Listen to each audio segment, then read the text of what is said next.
And I want to go to North Korea because there's a lot of debate around the COVID status of North Korea. Kim Jong-un, he's lost a bit of weight. They've picked that up by the intelligence photographs that are out there.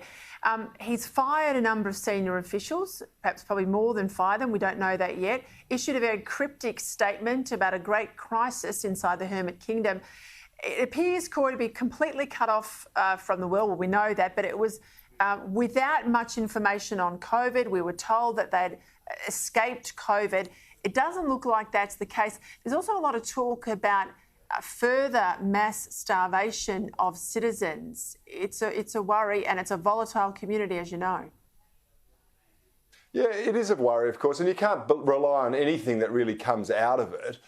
This is, to me, just a regular purge. It may have an excuse about COVID or starvation or anything else, but this is a tyrant who is just smiting the people around him who are getting too close, and it doesn't matter why they're disappearing.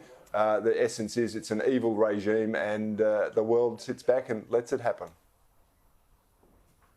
All right, later today in London, Prince Harry will join his brother Prince William. They'll unveil a statue of their mother Diana at Kensington Palace on what would have been her 60th birthday. And I say this with no disrespect. I was one of those little girls who watched her wedding to Prince Charles. I caught up in it all as a little girl, but I can't imagine Diana at 60.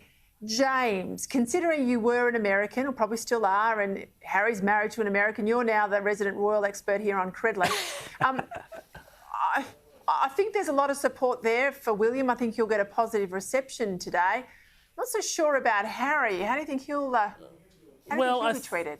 Yeah, well, I think, Peter, the best thing for Harry right here is the fact that Meghan didn't come with him. And that, I think, will set the stage, hopefully, for some sort of, I was talking to somebody about this before, will there be some sort of intervention? Will the family come together and say, look, this isn't really working. This whole situation that you've got yourself into is not working. You're being pulled away from your family, everyone you love, and you need to work on your relationship with your wife in such a way that it is not such a thing that is causing such huge rifts everywhere you go between, the royal family, within the royal family, between him and his family, all the crazy accusations of bullying, racism, everything else that goes along with it. And what I think a lot of people have is this sense that Meghan stepped into that sort of emotional role of Diana and has played with that and played that very ruthlessly, I think, to manipulate Harry. Him being there without her, I think, will lead to a lot of people feeling once again warmly to him, because there was so much good feeling to him before.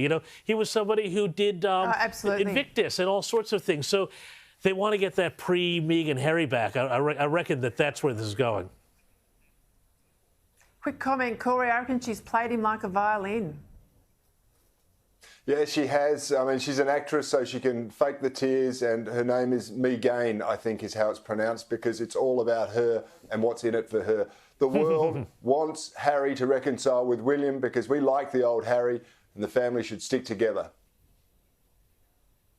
The ginger and the whinger. Chris Kenny, I love it. I'll use it again. Gentlemen, thank you for your time. Corey, Bernardi and James Morrow.